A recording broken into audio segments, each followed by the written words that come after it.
This is Smoking Out the Closet. Now, here are your hosts.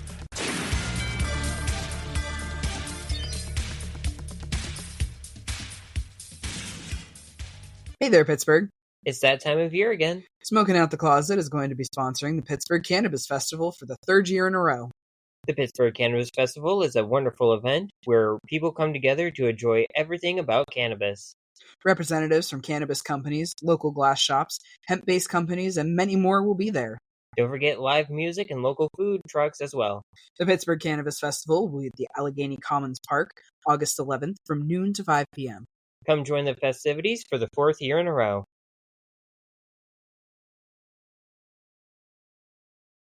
Hi, I'm Rayven. I use she, her pronouns. Hi, I'm Asmodeus. I use they, them pronouns. Welcome back to another episode of Smoking Out the Closet.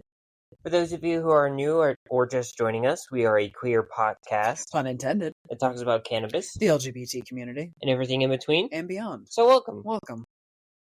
So, hopefully, fingers crossed, my work schedule is going to be back on a normal schedule. Between that and some technical difficulties, we had to miss a full episode last time, even though I said I was going to push it back. But hopefully, fingers crossed, we're going to be on a normal schedule. I hope. We're extremely short-staffed at my dispensary. Extremely. So it's your pick, right, for this? I believe so, yeah. So, I got a couple pre-rolls like you did from Grow West, and last time we reviewed Happy J's from Maryland. This time we actually wanted to review a house product from Grow West. It is actually Grow West's own pre-roll 5-pack. In total, they're half gram, I think is how you read that. 0.5 gram 5-pack, so in total it's a half a gram? No, each joint is a half gram. Oh, each joint is a half gram, okay. Yeah. Oh yeah, here we go, 5-pack, 2.5 gram, okay. It's Southwest Stomper crossed with Wonder Woman. Myrcene 1.209, pinene alpha pinene 0.282, beta pinene 0.139. THCA is 27.7. Do you want to talk about the struggle bus you had with it? Oh my god. Okay, so sometimes I struggle rolling joints in a joint roller, like the machine. Right? Yeah. We all have struggled with those. I don't know, this was an actual, like, machine rolling these, I'm assuming. Or packing it down. But I'm telling you, in the middle of this thing, it was, like, tighter than, what did I say, gunpowder packed in a bullet? Yeah. Because you even, like, you couldn't roll your fingers on it to break it up. It was that It was tight. very tight. And I was like, this is going to have to be cut apart and put in a bowl or something. Because you can't. You just couldn't pull on it. You could not. I even tried. I tried breaking it apart with my fingers. It was hard. And that knocked some points down for it. And so I got another one. And I smoked it. And it was nice. I don't know. It's like around the same area as some of the mid stuff I get here. So I just gave it like a 3.5. Yeah. It definitely got docked a point or so for... Yeah, full point. Or almost a full point for... Actually, I'm going to say 3. I'm going to adjust myself. You're going to adjust it to 3? Okay. Because of that. Yeah, I'm like, I don't know, because that's a full point if it was packed perfectly, right? I don't think I would rate it that high, so I'm trying to... No, I get that. I just got to adjust the notes I have in here. Yeah, but... I mean, I'm giving it a 3.8. Like, it took it down from a 5 to a 4 for just that packing issue. Some of the saving graces that I have here, it came with matches. Yeah. And that was a really nice thing. Another thing that knocked it down kind of a little bit was price point. I get that it's adult use state, or recreational, whatever you want to call it. But it was still like $35. Yeah. For 2.5 grams. When I can get something better quality for a full gram more for about the same price. Which is also why I didn't rate it super high. Yeah. Because I had some at the campground, same package, same in-house, it's their in-house stuff. I liked it. It was convenient. It is definitely really cute. It has a nice charm of having the matches in there, but, like, if your one's not gonna lay when you're out and about. Yeah. And you keep breaking the matches. Damn matches. I'm too strong, boy. But and it's gonna be like kind of mid-grade. I don't know. That kind of docks a bunch of points off for me. Hopefully, this is a one and done kind of thing. Then they don't have any other issues with stuff like that. But. Yeah, and I will say, like, I did feel really high from it, and cards on the table. We smoked a cannon earlier today, and we were recording a little bit later than normal, just because I got really high from that cannon. So I tried giving myself enough time to kind of let that pass through my system. But I still felt really high, still. Like, I did too. You said there's a lot of myrcene in it, though. It's just, I don't feel that. I don't as much. Like, which is also why I didn't score high. Yeah, and for me, it was like, okay, it's cool, but, like, where's the pain relief? Because, like, going up the stairs, I was like, ow, ow, ow. Which usually, like, stuff from, like, natural selections with myrcene that's high, I'm a lot less pain. Yeah. So I don't know if it's just a bad test or what, but I mean, so far out of the things I've had from pre-rolls from them, I smoked one of yours before, and I had another pack of mine personally. This is just kind of weak sauce from them compared to the other stuff. Yeah, I do feel like mine that I had gotten were better than that one. And that first set I got from them as well, I used. So, unfortunately, between the average of both of ours is going to be like 3.4, so certified mids. But, I mean, it's an uphill. If you're close to Cumberland, Maryland, like if you're just on the other side of the Maryland border, and you take a day trip to Maryland, stop by. Shop local. Because they are a local company. They're only in Maryland, so go support them. They're a really good dispensary. Yeah, they're pretty cool. Really friendly service. So we're doing this episode a little bit differently. I'm going to keep that in just because I think it sounds funny. We're doing this episode differently today. I have one big topic, so we're going to do my topic during the first half, and then you have two slightly big topics, so you're going to do your topics on the second half. So we'll just, kind of talk about it this way. But I wanted to talk about, because I don't think we've ever discussed this on the podcast, what, in your opinion, in my opinion, what are the best ways to smoke or to consume cannabis? Two of my personal favorites. I really like a good bong. Good, rip. I feel like this also conserves more flour. I feel like you get higher for less flour. Yeah, I can see that. You do definitely have to take breaks, though. Just like a cannon. And I also love ingestibles, because I feel like it's a lot easier, it's more convenient. Definitely, I feel like is a little bit more consistent, it's easier to dose and stuff. Just something you can make a routine out of, too, very easily. Yeah, okay. So, I'm looking, this is more, personally, more efficiency and methodology.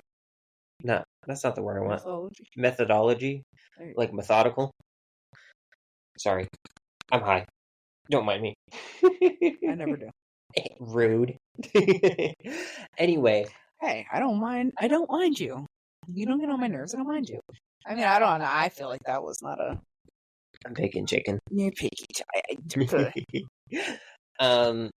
So, honestly, this is a close first and second, but you bringing up the control and the constant effectiveness, it's closer, but I feel like just for effect-wise alone, and I'm not going to go into the subcategories of like how they're broken down, but I think number one is dabs.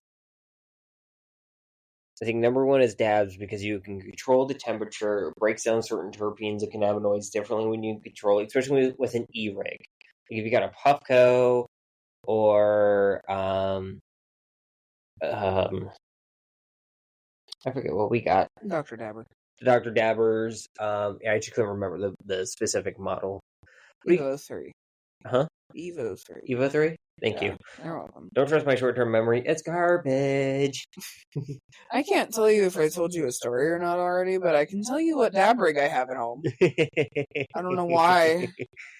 No, that's fair. My brain holds on to weird shit. Brains are weird. They are.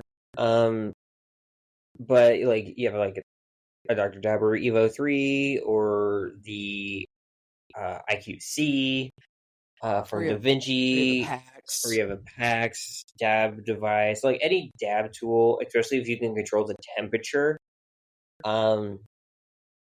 makes dabs a lot better, I feel like. And it's the fact that you also have the terpenes still that can also, like, if you have a really strong terpene profile you like super high limonene for like anxiety and PTSD, you can go and be like, oh, I found this strain and this batch are really high in limonene, so I'm going to use this, and you control it to where you feel the limonene more. And there's actually breakdowns online of like what terpenes manifest better at what temperature when you vaporize a dab. Yeah. And this includes rosin, resin, cured, live. It includes all dabs. But definitely using an E-rig is the better of that subcategory. Now, you are right with ingestibles. And I feel like that is number 2, specifically because of just the high factor and the cannabinoids as a whole. Because the stomach acid and the way it digests, most of the terpenes are destroyed, so you don't get really the effects of that. That's why people come in and be like, oh, I'm looking for anxiety help. I'm like, it's not the most effective way for anxiety. If you're looking for specific medicinal effects, it's not the best, which is why it's not number 1. But if you're looking for just a high, and you want a exact same high every time, and you know how it works and the long-term effects with the other cannabinoids, ingestibles is a go-to. It is a really good one, in my opinion. And then, because the problem is also, you gotta think sugars, especially for people like me. Like, mixing sugar and THC is not a fun time. You know? I was just saying what I thought was best for me. Like, my personal... I thought that was what the question was. No. Well, my personal, like, for me anyway, at least that's what I... You can answer that way. It was a very open-ended question. Okay. So I wanted to hear what we both thought. Okay. So I do like how you're approaching it with, oh, this works for me, and how, like, this works, like, just for me personally. And I feel like it's nice to have the contrast of me thinking about other people and how, like, each one kind of works, you know? Yeah. And this is what, again, this is our opinions. It's not fact. There's no real, like, source. It's just kind of us talking about it. And I like that we're kind of going at 2 different angles here. Yeah. It's very interesting how you can ask the same question to get 2 very different responses. Oh, yeah. The next one for me, I think number 3, because I think there's only 4 or 5 major ways to consume cannabis, really, is vape. And I'm talking about vape pens and cartridges and disposables. Below that is actually dry herb vaporization. I'm kind of splitting those. Sorry, I don't mean to keep bumping your elbow. That's okay. But for me, I feel like they're very different, because I feel like you get a lot more because of the process of making the vape cartridges. You get a lot more out of dry herb vaporization. Mm-hmm. But I feel like the most ineffective way is actually combustion. Yeah, I can see that. Now, we could talk about, like, the most effective in each of those categories, but I feel like combustion is very... because you're burning so much of it to get so little of the vapor, essentially. And I feel like what you were saying about bongs, that is probably the most effective way to combust flower. Because I do like to combust flower. You do, we both do. Yeah. Even though it's not really legal in the state of Pennsylvania, but who's gonna do anything? That's how I prefer to combust my flower. Yeah, same. But I've also just been thinking about, I don't know where... the Da Vinci, that's what it was. I was like, it's not the PAX, the Da Vinci. I don't know where the Da Vinci went. I want to clean that out and start using it again. It's in the box over there. Oh, okay. Because while we're speaking of different types of forms of how to flower, yeah. You can get the same kind of, what you were talking about with the dabs, with the temperatures and that, with the dry herb flower vaporization because you can, crank that to a specific temperature. And you can, yeah. I like to keep it at 420. You could also set it to session mode. And little soft plug for the DaVinci. If you look at our show notes, we do have a affiliate link with the DaVinci, so you could buy them. You do get a discount. I think it's 15% off on us. Yeah. But it's really nice because the really cool thing with dry herb vaporization is once you vaporize all the trichomes, essentially, and you get all the terpenes and everything, you're essentially decarbing the flower. Mm-hmm. And because you're decarbing it, you can use those for ingestibles. You can make your own edibles because you have decarb flower and you're not wasting anything. It is and another spin on that answer, the most efficient dry herb vaporization and using ABV are already been vaped buds or flower to make edibles. That is a very, if you're looking at most cost effective / using everything of the plant, and you get to use it twice, for the same batch. Yeah. And that's another efficient and effective way of using cannabis. Tip, if you do have a little dry herb pocket vaporizer like the DaVinci, again, shameless just plug, since we have one of those, easy to use that as an example. You can probably get those. I saw them at the grocery store when we were there. They had these little, they call them herb pouches, and they're essentially cheesecloth bags with drawstrings on them. Ooh, okay. And you can put your ABV in there and do small batch butter. Or you can buy a magic butter machine. Yeah. Or get a Levo too. Be real fancy. I mean, of course, those do cost money. They are a pretty penny. I think they're like $200 for either of those. So if you're not wanting or willing to do that, I totally get it. Mm-hmm.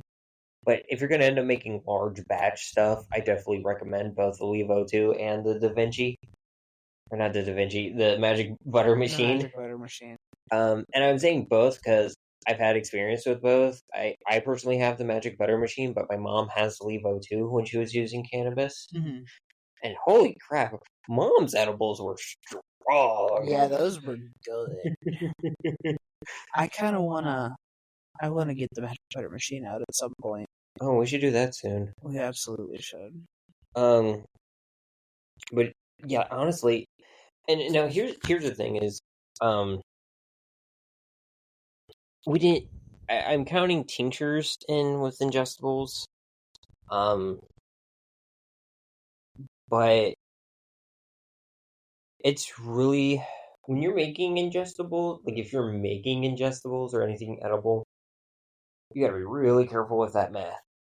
Yeah. You gotta be really careful how you divide things. So honestly, in my opinion, the best way to do it is right as you're about to put something into the cooling stage, when it's still kind of soft, put RSO in it. Because if you heat it above 200 degrees Fahrenheit, it starts to burn up everything and it becomes less effective. But if you're like, oh, I'm making gummies, put a dollop of RSO each so you know the exact dosage and you just mix it into the mold real fast. Yeah, that's what I do with my chocolates.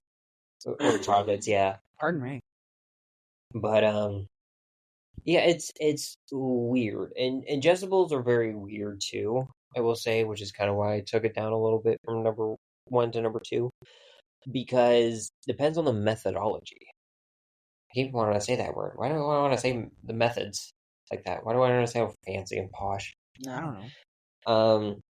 But so say if you just got a gummy, or in this state a troche, a soft lozenge, or capsules or something. The math is already done for you. You don't have to worry about anything. You could just grab, go, you're good. You know what works. You know? Mm-hmm. A lot harder with tinctures and RSO, I feel like. Yeah. Because, yeah, tinctures is a little bit easier because most of them have the little marks on the droppers. Have the marks on the droppers, but you still have to think. You're like, okay, well, this is this in total, and this is how much is in each milliliter, and a milliliter is a full dropper. So if I take half a dropper, you just got to do math. Not everything's just straight, okay, here's cut and dry, this is how much you take. And then with RSO, it's even worse. Because it's like, okay, this is roughly this, but is it exactly the size of a grain of rice? Also, which rice are we talking about? Basmati, jasmine, quinoa? Like, even though it's technically not a rice, it's a cousin. Probably just regular white rice. Yeah, but that's the thing. It's like, I've seen some people, I told them rice, and I was like, how long were you making it? And they're like, this. I'm like, you're making it like basmati? Or long grain? No, do like quinoa, your first one. Do like a little dot. Yeah. And so, like, that does knock it down a little bit. But yeah, it's weird. And also, everyone's body's a bit different. So everyone's, like, consumption methods are going to be a little different that works for them. Because for me, what works the best for me, I would probably go dry herb, flower, vape, dabs, combustion, and then ingestion. Mm-hmm. Mostly because dry herb is easy, but I don't do that out and about.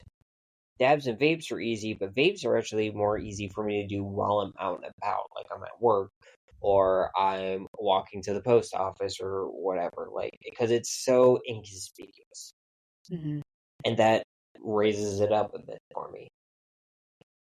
I want to know, because you said you for you it was like flower, but I want to hear your full list. Like, what's your full list out of that 5? I don't know. I usually go to flower first. Okay. And then vapes, so like carts and ingestibles. And then dry herb and vape. And dabs, sorry. Then probably dry herb and dab. Okay. Pardon me. I usually don't do a whole lot of dabs. It really rips my throat. That's fair. That is fair. If I'm gonna do concentrates, they go in my flower. I'm just being quite honest. Yeah, that's and I fair. combust it like that. I called it a bullet. The joint I had last night that I put wax on and rolled in keef. Yeah, that. Yeah. That bullet. That bullet. I would have called that a string bean. Yours looked like a shotgun shell. Yeah, a cannon. honestly, it did. But we were using the. I wanted to use the Blazy Susan filter for you, the carbon filters, which those are fun. Nice. Yeah, those are real nice. Because they're really long, Blazy Susan. If you can make them just a wee bit shorter, just a wee bit shorter. Like they can be the same thickness. Like I like them being a little bit fatter because I like rolling a little fatter. So yeah, they just need to be a little bit shorter. A little bit shorter. Even if you're putting it on like 100 roller, it's still you don't get a whole lot. It takes out like a good third of your joint almost. Yeah.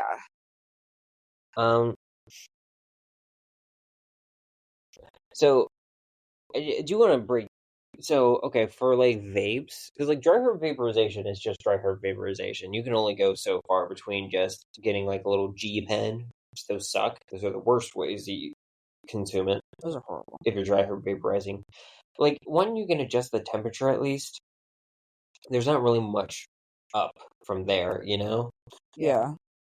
After that, it's just more of, oh, I like this one has preheating settings, or oh, I like this one, it has session mode, or I like this one, it does funny colors. It's got party mode. Woo! I like this one, it has Bluetooth. And it plays music. Da, da, da.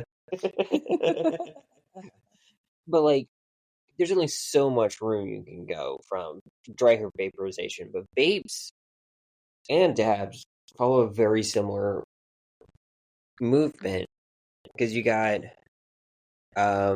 distillate and cured resin concentrates, which / cured resin. So the extraction process, you lose a lot of, you dry it, you cure the flower, and then you extract it. So you lose a lot in the process. Yeah. And then you go up to live resin where they just take it straight off once they cut it off and then go for the process. And then you have rosin and bubble hash and like those kind of concentrates. And that's like the cream of like the product itself before you use it. That's okay. I'll do the voice. It's the green of the grape, brother. You knew. I started chuckling over here. Green. Green the crap, brother. But you can only go so far, and then you have the like the devices you use. Like, honestly, I think the worst method of using dabs, like a dab, is, I jokingly call them acoustic rigs. Yeah. But like, the glass with the banger and a torch, I think that's the most ineffective way. Unless you're going to go really old school and you got a lot of hash and you just stick it, like you put two knives on the burner of a stove, Yeah. and you just squeeze it in between the two hot knives. Yeah, that's the most actually ineffective of a concentrate. But still, like, who's doing that nowadays? We've grown. Yeah. We evolved as a stoner. Unless you're like still in like either a state where it's like not super legal, or you're a minor, which don't do weed if you're a minor unless you're using it for medicinal purposes. Yeah. I don't know if there's any minors who listen to this podcast though. But you cool if there was actually coal miners though that listen to this podcast. Yeah. Like those kind of miners. So people say man so what? But with vapes, it's a very similar way, but the problem is the products can go up, but honestly, you can't really do a whole lot with the devices. Yeah. Yeah, it's just something that heats it up. At most, you can do temperature controls, which is nice, like the Pack 03, you can do that, or just the Pack 0, sorry. Or like, some of the voltage adapted 510 thread batteries, or like the really fancy, you got like that Yocan Yeah, I that got can the do that. Yocan Uni Pro that has a little screen on the front. You can change the water. But like, you can't really go much beyond that unless you start going into the what is the word I'm looking for? Proprietary? Yeah, the proprietary batteries. Which, little sidebar, I'm getting really sick of same. MPA, because we had the PAX proprietary and the Dart. Now the one company that was only selling PAX pods no longer does. There's like one company barely holding on to the Dart pods system for Dart batteries. Once in a blue moon, you'll find an Aero pod. Yeah, and we have a crap ton of Aero batteries at our store, but apparently the Aero representative said we should be selling them. Why haven't we been getting any? And I'm like, I don't know, but you guys you're like limping in this state. Mm-hmm. You guys are struggle busing hardcore Aero. And then you have like the Eye Crusher pod for Prime, which apparently some other companies are starting to sell. Rumor has it. Interesting. But I think rumor was Cresco. Huh. I see. I haven't even seen the Prime ones. We go through the Prime ones pretty well. I think the company I work for has to deal with Prime though, because I feel like at least on this side of the state, our stores sell the most out of Prime. Yeah. But yeah, I think a couple other companies are starting to, because I'm starting to see it in other states too, like that same battery system that Prime uses in a couple other states from them, which I did see Cresco in New Jersey, I think, had them. Or Michigan, one of the two. I was looking at some potential vacation spots for us. Yeah. And looking at their dispensaries at legal states. Do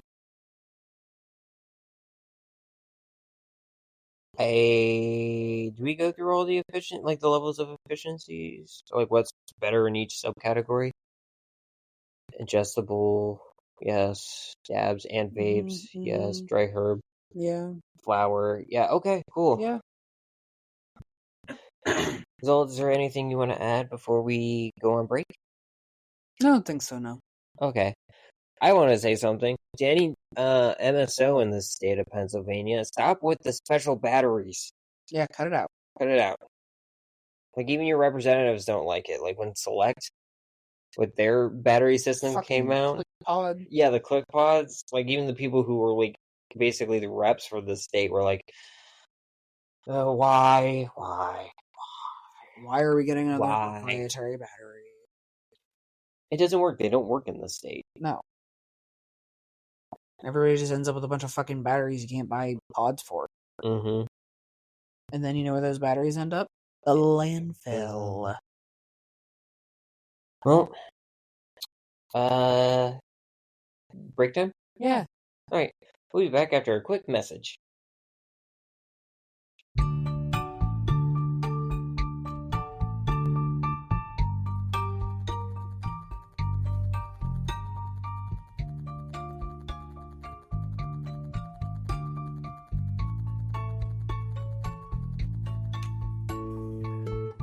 Pretty in pink and purely wood pulp derived, Blazy Susan pink rolling papers and cones will add a pop of color to your next smoke sesh.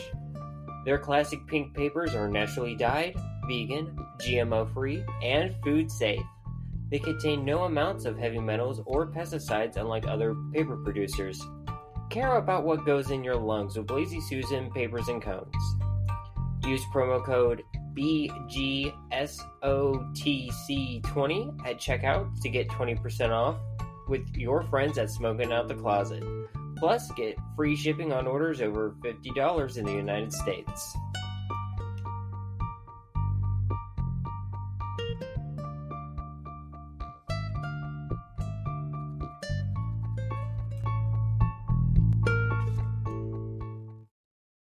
And we are back. So it is now your turn to give us some info. Sweet. So I found this article from July 11th. Date of recording is July 29th.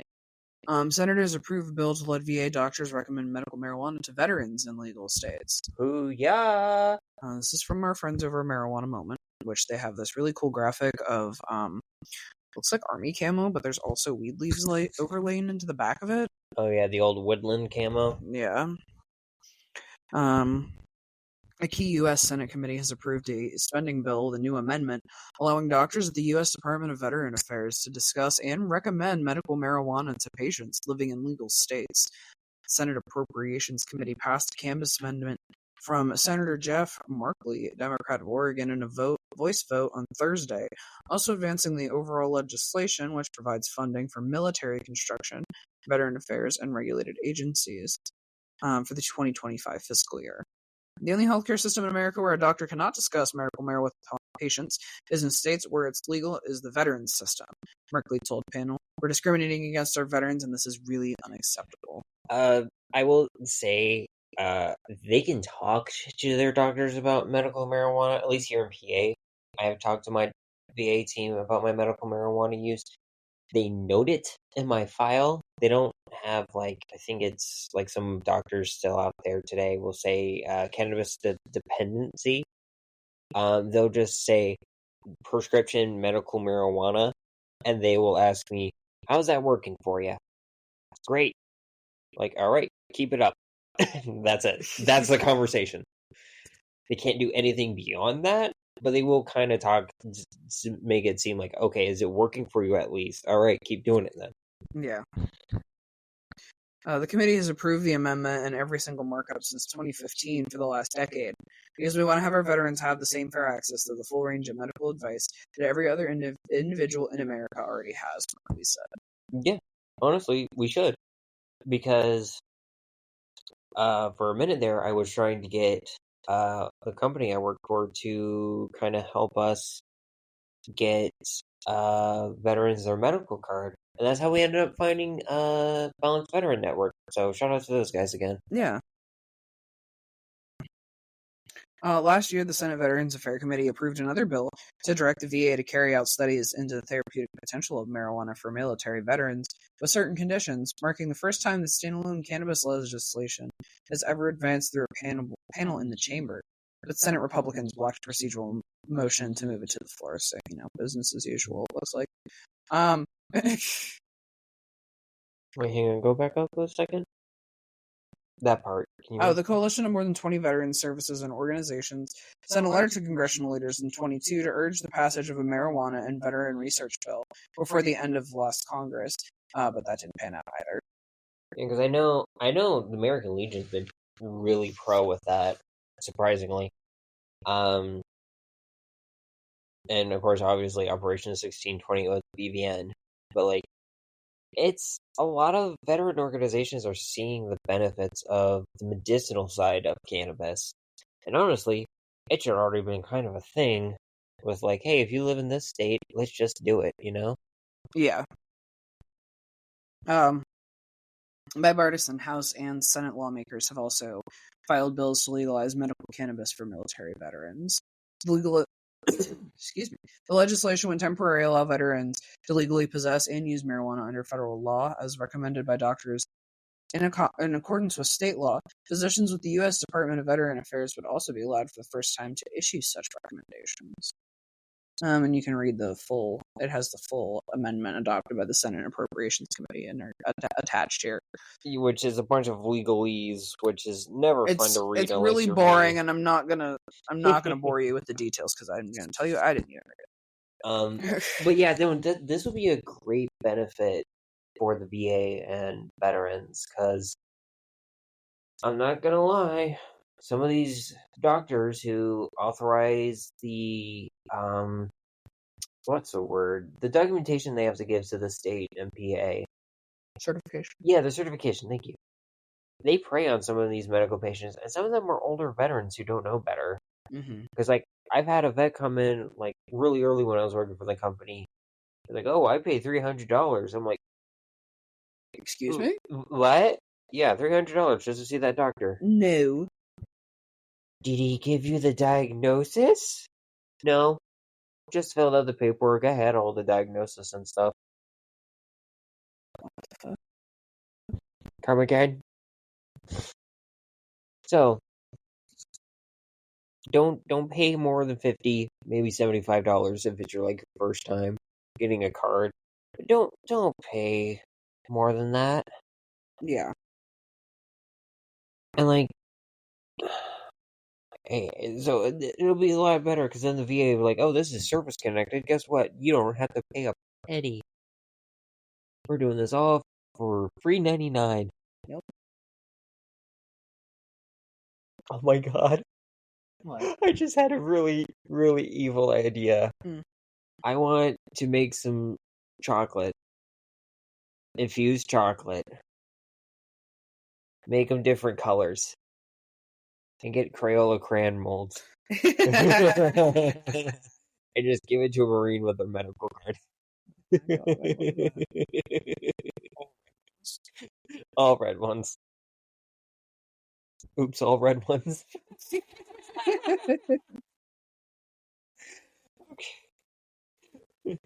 Oh, boy. Is there anything else you want to add to that last one?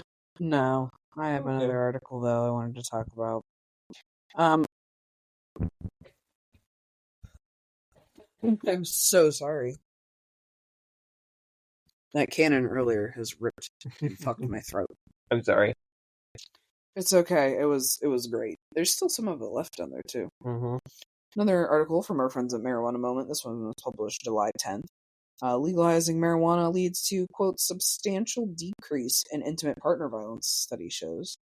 New analysis of violence between intimate partners concludes that legalizing marijuana for adult use, quote, results in substantial decrease in rates of intimate partner violence, end quote. Before we get further into the article, can I make a wildly, quote-unquote wild, speculative reason of why this is? Sure.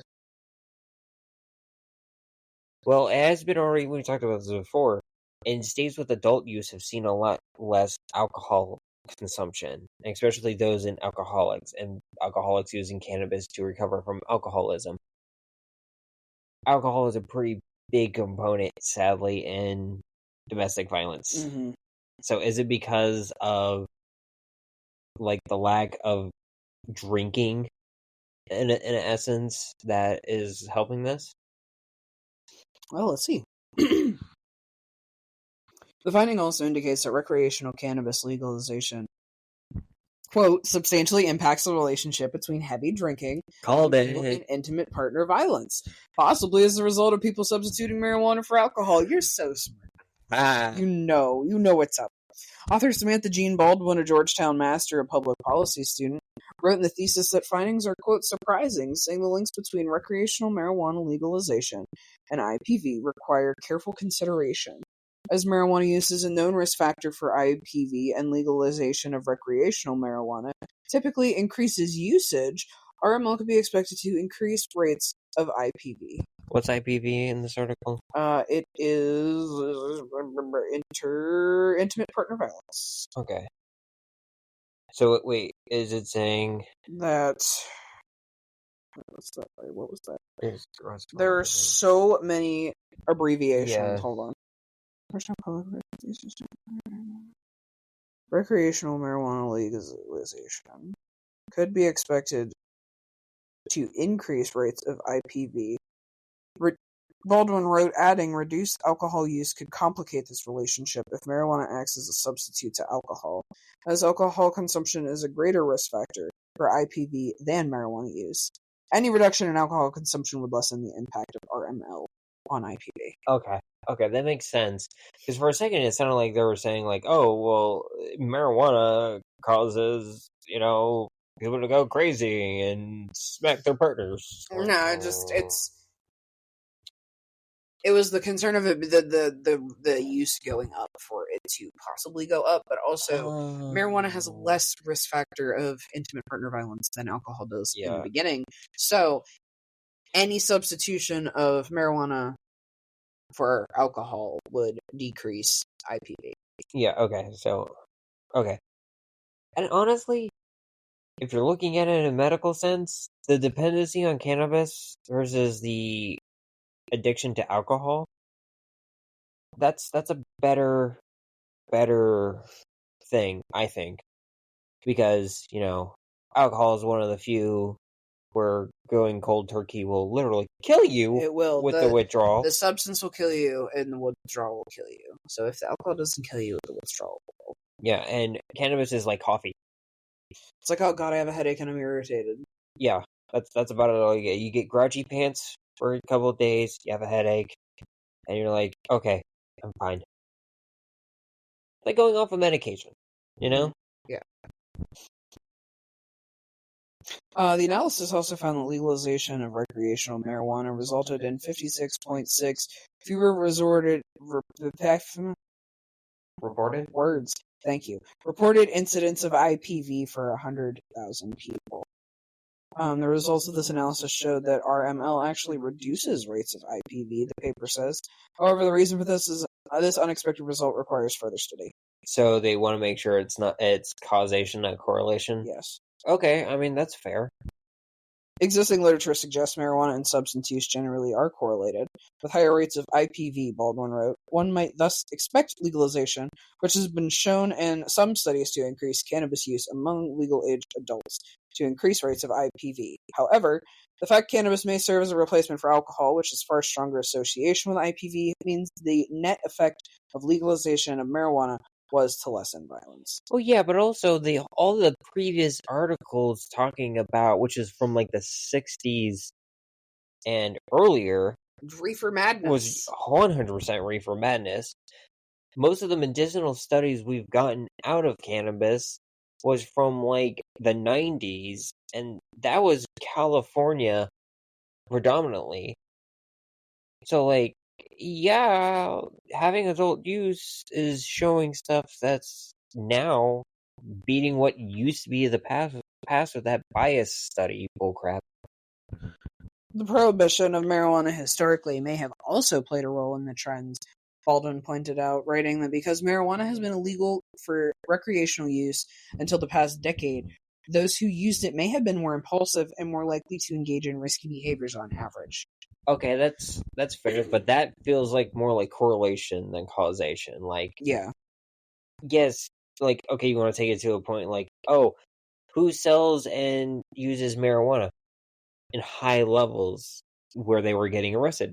Oh, most of the time, criminals. Oh, guess what? Criminals have a history of domestic violence? Oh, wow.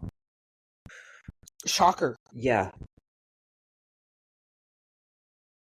This just is the relationship between the marijuana policy and IPV may be more nuanced than these results suggest. Further studies needed to determine whether IPV is impacted by where a state falls in this policy range.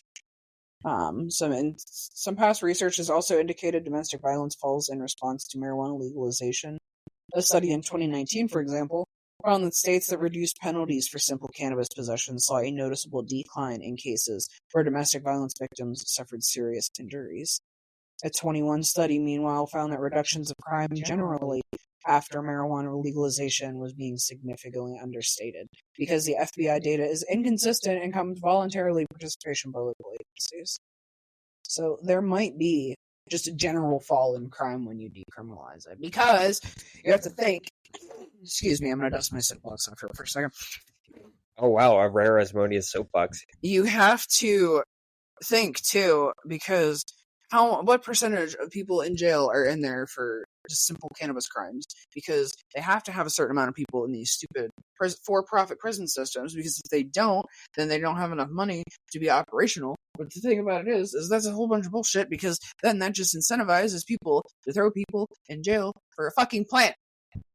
Also, not to mention a lot of the lower crime, like cannabis charges, a lot of back in the day, the people who were selling cannabis, not all the time, but some of the bigger fish also had drug operations in other drugs, like coke, meth or whatever. So sometimes, even if they didn't, they would know who did sometimes, because, you don't want to mess with the big fish that sell the hard drugs. So they would arrest the cannabis folks and just go up the chain until they got to the harder drugs and be like, look, we'll have a plea deal. You squeal, the next guy, we'll let you go. And they would just go up the chain. Now that chain's broken, and I'm like, okay, but it's not really hard to tell where a meth lab is. You just smell ammonia out of nowhere. Meth. Smells like a bunch of cats pissed here. Yeah, that's meth.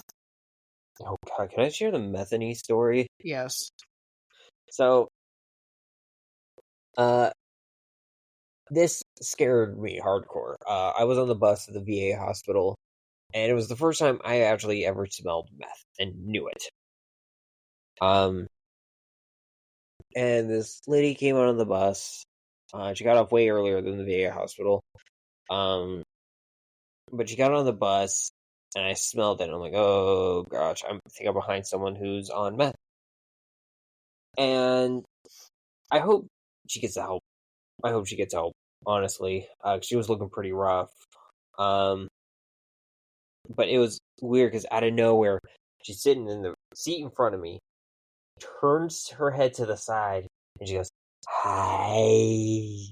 And with, like, big mouth expression, so you saw her teeth the entire time, and then went back and looked forward, and I'm like, I am very uncomfortable right now. It's like something out of a horror movie. It was a little bit, yeah. It was like something out of a not Quentin Tarantino. What's his name? Guillermo del Toro. Okay.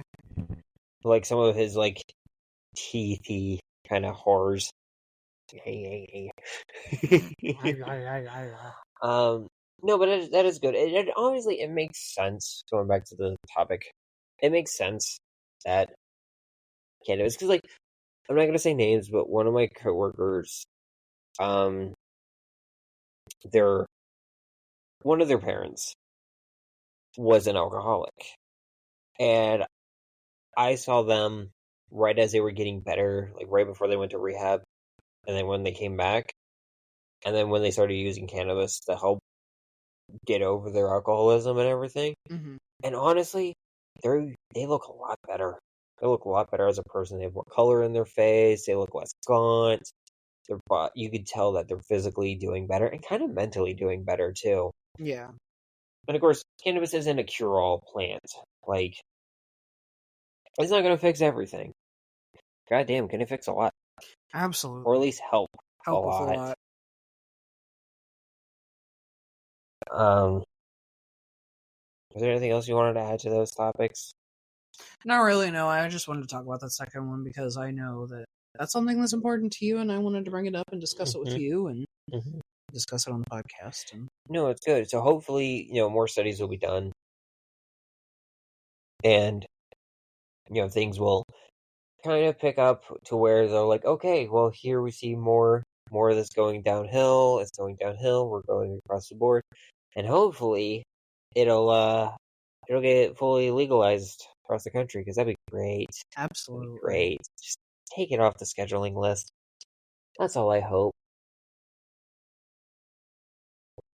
But yeah, you want to end it here? A little bit shorter episode? Yeah, that's fine with me.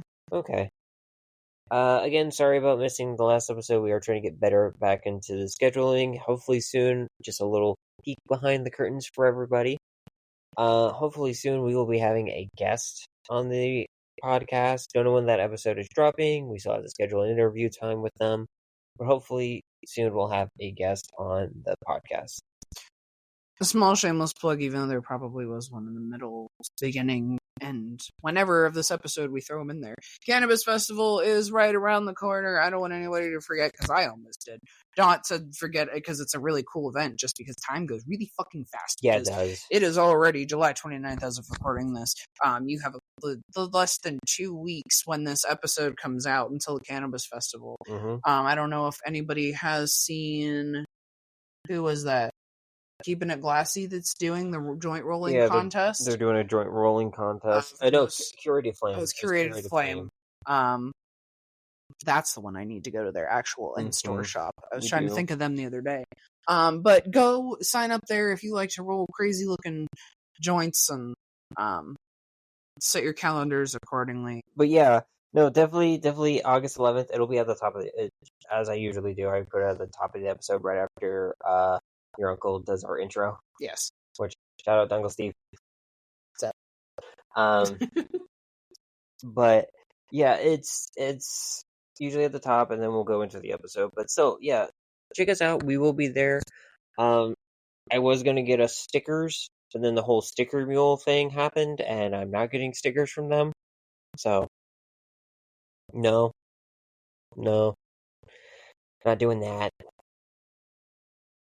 I try not to get too political on this podcast, unless it involves cannabis and LGBT people. Oh, I actually remembered a thing before.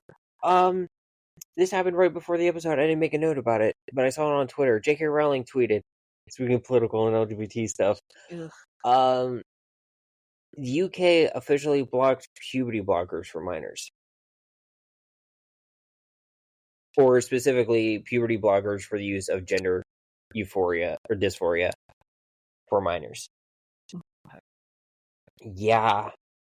And everyone was like, oh, they're going to say I'm a bad person, but, the cast review showed... The cast review freaking sucks, alright? I wouldn't use that to pick up cat vomit off the floor.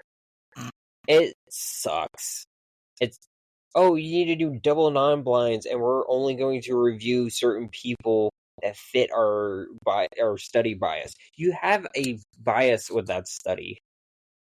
And people are going to say, oh, well, trans studies have a bias. No, when you have one group that's doing a study that's already been broken apart by other medical staff and everything,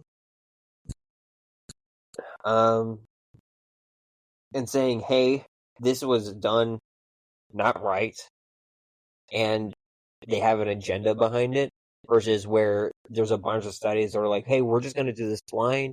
We're just going to see the effects, what happens out of curiosity.